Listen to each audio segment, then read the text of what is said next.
Our regularly scheduled program will not be seen due to the following special presentation. A new invention that could revolutionize the auto industry. The post office faces the challenge of the internet. A big anniversary for the Scituate Reservoir and the legendary Kite Man of Woonsocket. All these stories and more on this edition of NBC 10 Timelines.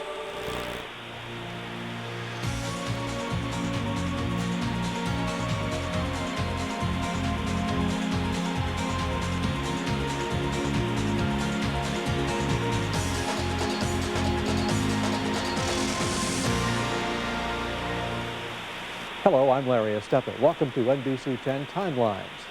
In this episode, we'll explore some exciting scientific breakthroughs that happened right here in southern New England.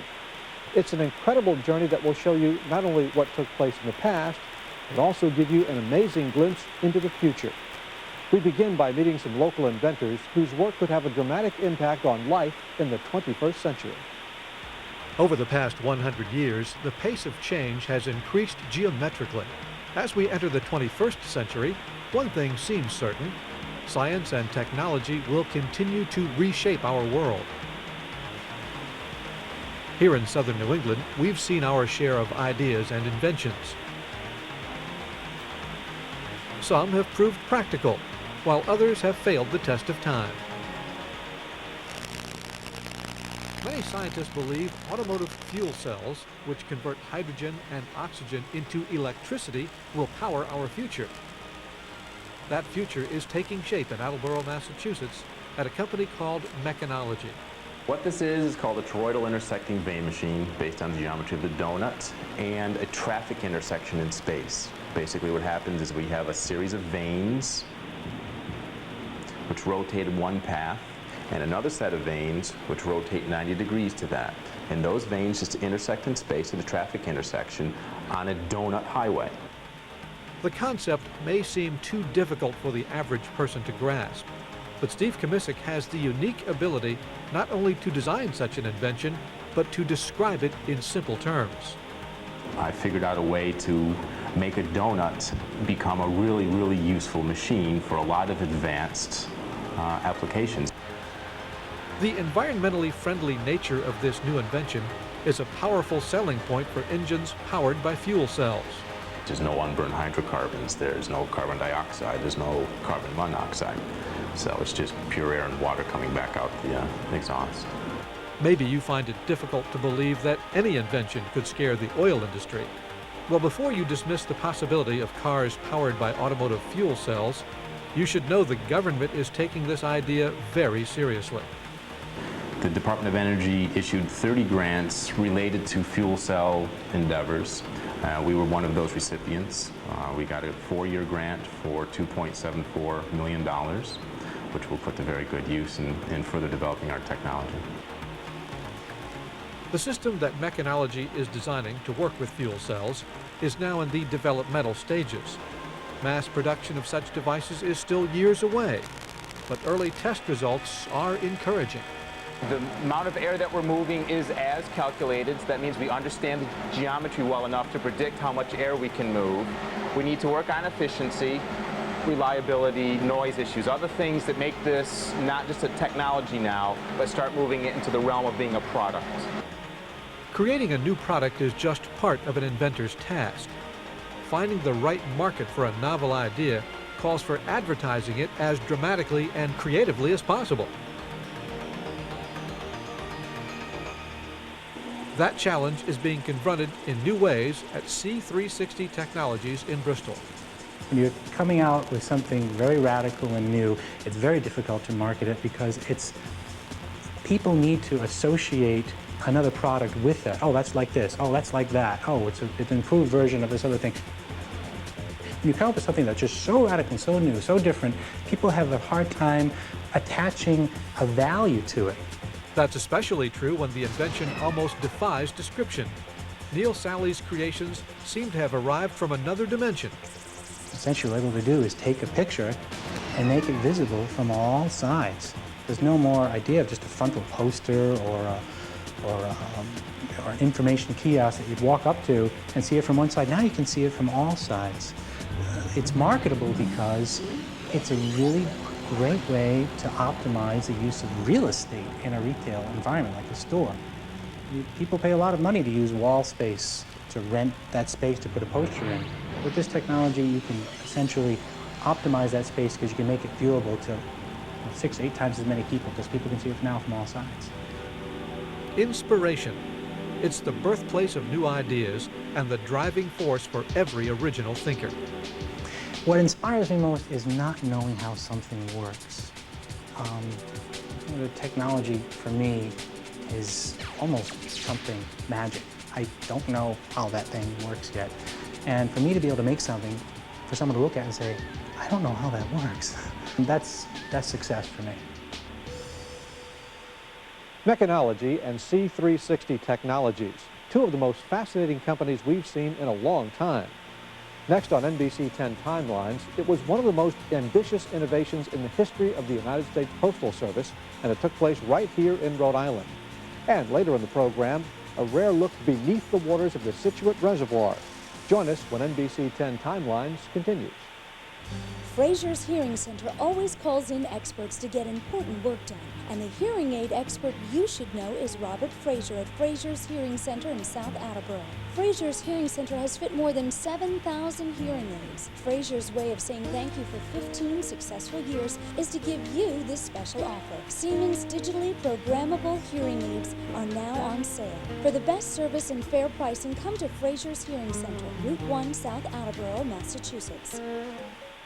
Welcome to the new Cabot House Furniture and Design Complex, New England's largest showroom for America's finest designer furniture and accessories. Spring has arrived and our award-winning design team has redecorated our entire showroom. Come experience unique furniture, accessories, and rugs from all over the world. Visit the all-new casual Drexel Heritage Showroom. We have the style you desire, the quality you expect, the price you deserve. Visit our exciting new showrooms and let our designers help you create your own unique look. Don't forget our new Brown Jordan patio. Don't miss the Spring Home Fashion event at Cabot House. Looking for flooring ideas? Then look no further than Ruggieri Flooring, Rhode Island's largest flooring retailer. For 52 years, Ruggieri Flooring has been helping customers find solutions to their flooring needs. They offer the largest selection of floor covering products with prices in every range.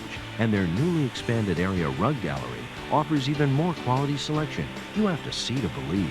Come into Ruggieri Flooring today and let your imagination run wild.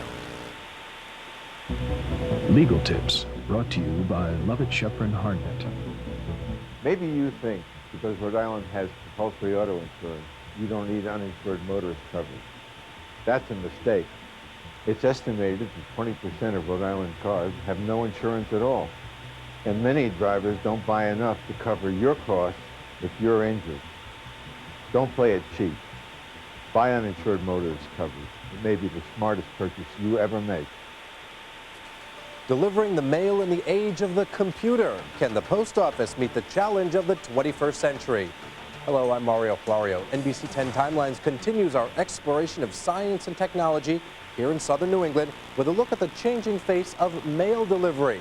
As you're about to see, Providence played a major role in one of the biggest gambles in the history of the United States Postal Service.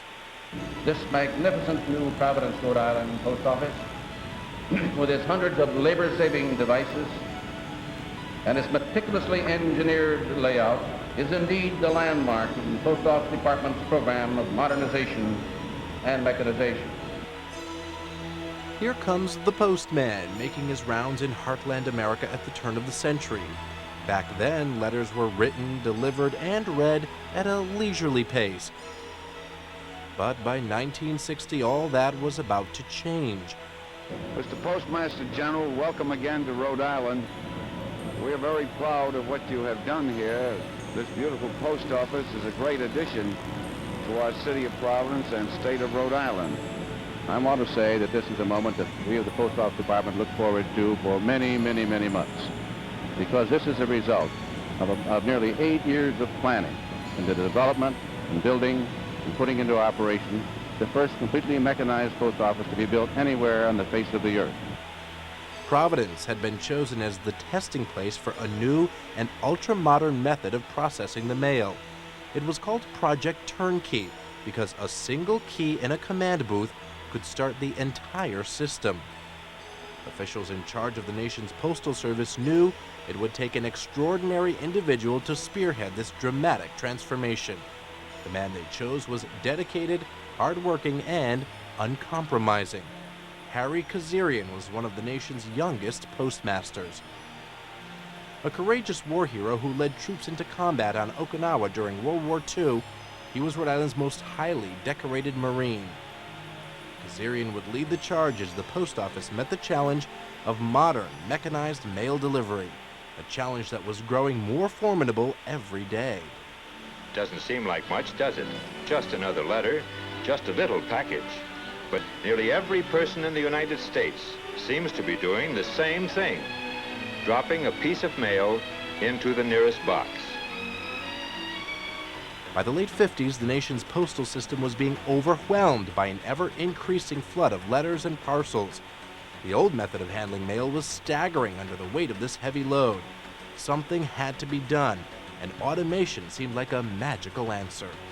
The machines worked at superhuman speed, but had little tolerance for human error. How often have you forgotten to put a stamp on an envelope or tossed a card into the mail for Aunt Mary, minus postage? You can't fool the machine, though. The eye sends an electronic warning ahead. No fare paid on this. Of course, people would still be needed on the job, but now they would have to keep up with the relentless pace of technology. There is a rhythm in the coding of the mail. Each of the operators moves in cadence, eyes and fingers in synchronized action. Letter sorters like these will process more than 300,000 letters a day. Contrast this with hand sorting. This has been termed one of the bottlenecks in the nation's post offices. The automated post office was an enormous leap forward in speed and efficiency. The euphoria of the moment may have led some officials to throw caution to the wind as they speculated about the future. The Post Office Department is even now planning to experiment with the use of guided missiles for the transmission of your mail. In my judgment, before too many years, your mail will be delivered by rocket from New York to California, and if Congress provides the funds. These missiles will be painted in the traditional colors of America, red, white, and blue. Today, the United States Postal Service continues its quest to improve the quality of its work, but changes in the way people communicate are beginning to reduce the need to write and mail letters. Email has definitely had an impact. It's going to basically hurt our first-class letter volume, which we're starting to see for the first time in history where it's dropping as opposed to rising. To meet the challenges of the 21st century, the Postal Service is even willing to forge an alliance with former competitors. The private parcel services have eroded some of our services as far as parcel post, priority mail. As you probably know, we have an alliance now with FedEx, where FedEx and the post office work together to move product using FedEx's planes. Despite all the changes, officials stress that the people who work handling our mail are still the Postal Service's most important asset. Employees is what makes everything work. We can have as much automation as we want, but if it wasn't for the employees, we wouldn't be successful at all. Here in Southeast New England, specifically in the Providence area, we're pretty successful. We are probably in the top third in the country in just about every category. Providence's main post office handles roughly 1 billion pieces of mail a year. Most people agree that credit for its success belongs to the man who served as its postmaster for 25 years. In 1996, America's first automated post office was renamed the Harry Kazarian Building. It's a fitting tribute to a quiet hero, because whenever his country called, Harry Kazarian delivered. That story reminds us once again that no matter how big the undertaking, one determined individual can make a difference. Next on NBC 10 Timelines, meet a man with first-hand knowledge of how the Scituate Reservoir went from the drawing board to reality. It's an amazing story that only he can tell. Please join us when we return.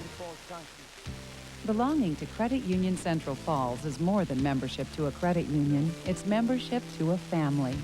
My father, when I was born, started an account for me right from the day one. Everybody calls you by your name. Everybody knows you. They're very friendly. I think that's the nicest thing is whenever you walk into any branch, the people are so nice and friendly. I found the Saturday hours very convenient. You were doing that before it was fashionable. Join the Credit Union Central Falls family today at one of our 5 convenient locations. If you're tired of the noise and of the environment at the dealership where you bought your last car, then consider Toyota of Newport. Toyota of Newport, the premier Toyota dealership, is always considerate of the environment and considerate of your hard-earned dollar. Come in for a smooth landing at Toyota of Newport. Dare to cross the bridge and save and see our 2002 Toyota cars and trucks. Always Toyota quality with Kaizen for constant improvement. No more long drives to Fall River for your quality curtains because Rhode Island has its own quality curtain outlet on Route 3 in Coventry. You'll find hundreds of window treatments for every room in your home, from classics to contemporary styles, even custom orders, all at a fraction of the cost of department stores. Listen to what these customers have to say. Can't go any place else for curtains except this place. The quality of the curtains are beautiful and the prices are unbelievable. Quality Curtain Outlet, Tioga Avenue, Route 3 in Coventry. Ready for a stroll? We're stepping out to help the Ronald McDonald House. Join Nairobi and your neighbors Sunday, May 5th, as we kick off a fun walk to raise money for the Providence Ronald McDonald House. You'll enjoy breakfast from Mike Mara and his students from Johnson & Wales Culinary Institute, and a great walk to help families in need. Information is available at your nearest Cardi's Furniture Superstore. Registration begins at 8 a.m. The walk starts at 9, Sunday, May 5th at the Providence Ronald McDonald House. Nobody has more fun walking than Nairobi. Nobody. The Scituate Reservoir. It's been providing clean and affordable drinking water for 75 years. But building it was no easy task, and this man knows why. Hi everyone, I'm Dan Janing. NBC 10 Timelines continues now with an in-depth look at the reservoir that serves over 60% of Rhode Island's population. As you're about to see, this enormous public project was built with blood, sweat, and tears. Fresh, pure water. Without it, life would be impossible. Today, most of Rhode Island is blessed with an excellent supply of drinking water. But it wasn't always that way. At the turn of the century, the city of Providence was in danger of running out of water. The population was increasing dramatically, and the old system that pumped water from the Patuxent River into small reservoirs was hopelessly outdated.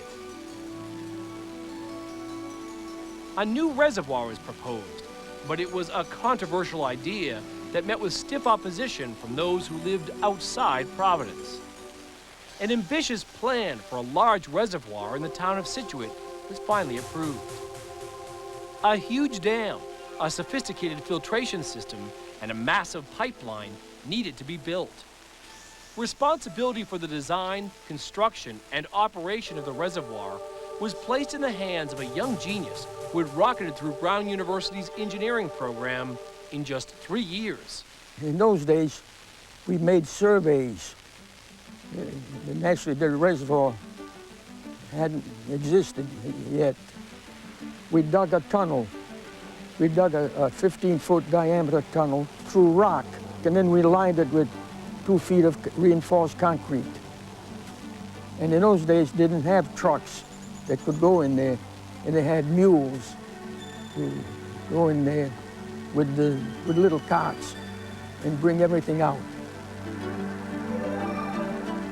After years of struggle and monumental effort, the project was finally completed. On September 30th, 1926, Issei and his co-workers watched in wonder as pure, fresh water flowed from the Scituate Reservoir to the people of the city of Providence. It was an historic moment and a technological triumph. Naturally, I felt terrific, wonderful, you know, that our project had succeeded and everybody was happy about it. Instead of coming from the Patuxent River, the water came from Scituate. But that water came at a price. People who had lived for generations in the area covered by the reservoir had to be moved. Their land was purchased by the state, their homes and villages destroyed to make way for the rising water. A lot of them didn't like it because, you know, their farm there, their house, their church was there, the stores, and then of course there was the man who removed remains in graves, and all the remains were put in wooden boxes, small wooden boxes, and relocated in the new cemetery, Rockland Cemetery. And naturally, a lot of people didn't like it. They didn't like it at all. What remains of those towns and villages lost beneath the rising river? We wondered ourselves. And so with the close supervision of the Providence Water Company, we were granted permission to conduct an underwater exploration. We hoped to find some trace of the buildings that had been torn down and flooded over 75 years ago. But despite an extensive search, all we could locate were a few bricks, the broken remains of farm walls, and what appeared to be an old foundation. The thriving villages, pleasant homes, and busy farms that once dotted the landscape had vanished.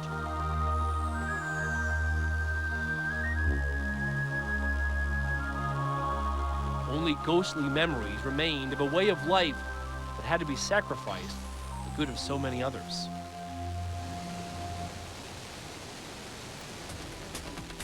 You realize we have a very good water system here, and people in Rhode Island and in Providence particularly should be proud of what we have. And the basis of all that are the people who designed and created this system some 80 years ago. Maintaining the high quality of our water requires constant testing and monitoring.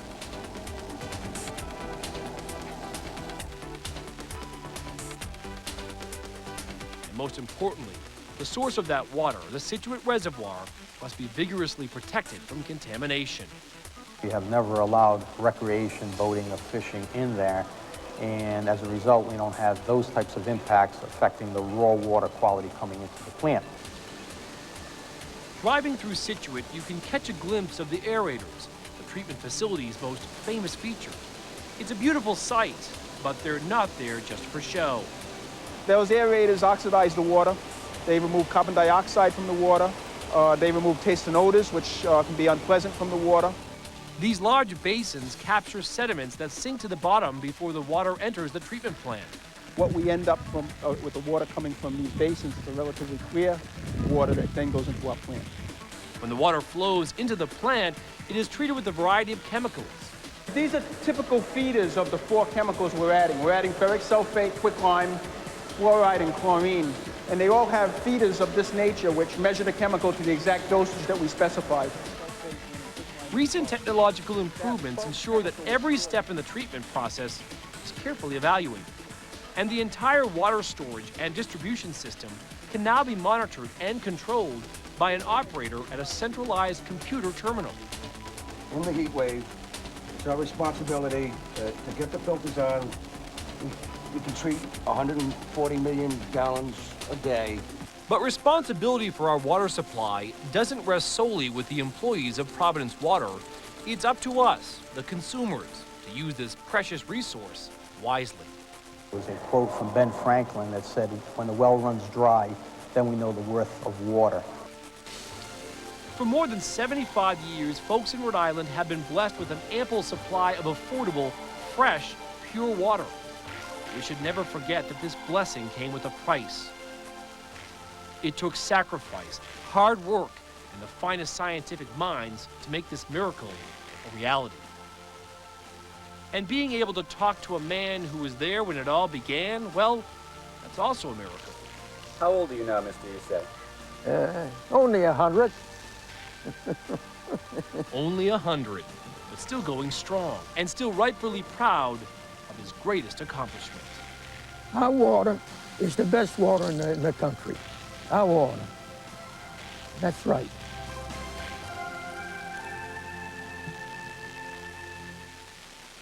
We want to thank everyone at Providence Water for their cooperation and wish them all a very happy 75th anniversary. Next on NBC 10 Timelines, they say that genius is mysterious. Is that why this man is using a kite to fly his daughter over Woonsocket? Find out when we return. Have I told you lately that I love you? He has had 22 #1 hits. His style is unmistakable. Nobody sings a love song like Kenny Rogers. The years you Now, Cornerstone Promotions presents Kenny Rogers, singing 30 of the greatest love songs ever written. Darling, you send me. When a man loves a woman, I swear by the moon Kenny puts his romantic signature on every song. My love, my darling lady.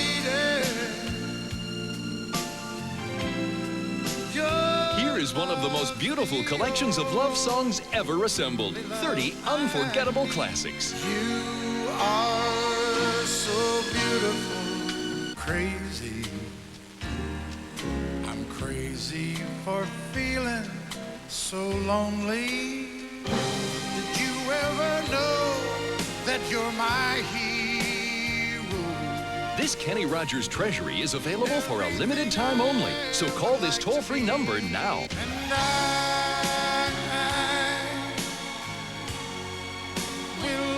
Relive those magical moments that only a song can bring back. Decorate my life, and she believes in me. 30 of your favorite love songs by the legendary Kenny Rogers on 2 cassettes or 2 CDs. Here's how to order. Call toll-free for Kenny Rogers. 2 cassettes, $19.98, 2 CDs, $24.98, plus $4.95 shipping. Have your credit card ready and call now. Welcome back. If you think that flying kites is strictly kid stuff, you're in for a big surprise. For one man, this carefree pastime launched a career that led to international recognition. He was called the Master of the Wind because his experiments with kites made him famous around the world.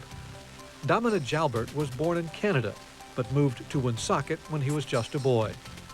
His fascination with kites began at an early age, but unlike other children, he continued to explore the potential of kites throughout his life. During a career that spanned almost half a century, he held more than 20 patents for kites, parachutes, and balloon designs. Jalbert's inventions ranged from barrage balloons used to defend England from air attacks during the Second World War, to a sail used by the Stars and Stripes to win the 1987 America's Cup. He can be seen here conducting an experiment in the early 1940s that lifted his daughter into the air with the dynamic force created by a series of kites.